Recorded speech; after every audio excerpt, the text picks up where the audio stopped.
Haya, mkeo huyo hapa. Njoo. Ungelala kikulambe. Wewe usifanya malaya Muone kwanza. Kitu gani?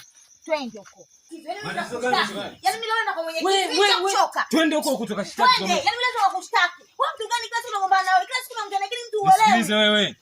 Mimi mwenyewe nilikuwa nataka uende ushtaki tukamalizane huko. Twende huko. Twende. Yaani mimi nimechoka. Ongoza njia. Ndio naenda twende tatu. Weka ujinga hapo. Mwenyekiti ndio anachukua kila kitu hapa.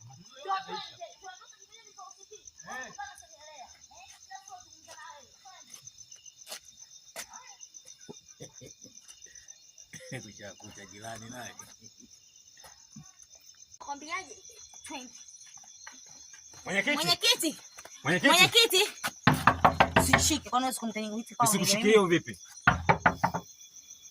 Mwenyekiti. Nani? Sisi hapa na nchi wako. Toka huko nje. Leo hapa ndio mwisho wa matatizo.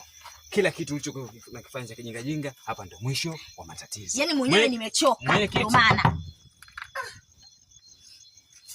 Nachoka, unajichosha. Nachoka nini? Vipi jamani tena, mbona saa hizi karibu saa 8 za usiku jamani, Mwenyekiti, sikiliza kitu kimoja.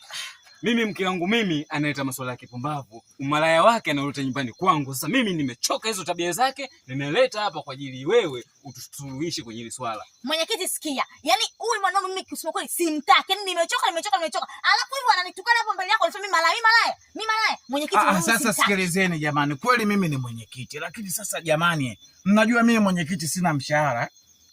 Mwenyekiti wa kitongoji nashindwa hata kulala kesi hii ya kipumbavu jamani, saa hizi saa 8. Mwenyekiti, kesi ya kipumbavu. Mwanamke wangu aleta umalaya nyumbani kwangu, sasa kesi. Sasa hebu sawa basi, hebu nisikilize. Wewe msichana. Hebu ingia huko ndani. Ingia ndani, maana nyinyi mkilala pamoja usiku mtakuja kuleta matatizo. Wewe nenda nyumbani. Huyu muache, kesho tutakuja tuizungumze kesi. Yaani mara 100 bora ulichokifanya. Kwa sababu gani? Huyu mwanamke ningeenda kulala naye kule nyumbani kwa hasira nilizokuwa nazo, ningempasua, alafu mwisho wa siku mwenyekiti ungeingia hasara. Sasa nisikilize kijana wangu. Shusha pressure yako. Wewe nenda. Kesho asubuhi njoo utamkuta mkeo hapa, tutakaa tutayazungumza. Nenda bwana kijana. Kazi za mwenyekiti saa 8 saa hizi. Kazi hizi bwana zina neno. Jirani. Vipi? Safi vipi? Mbona unarudi peke yako wakati mmeondoka wawili hapa?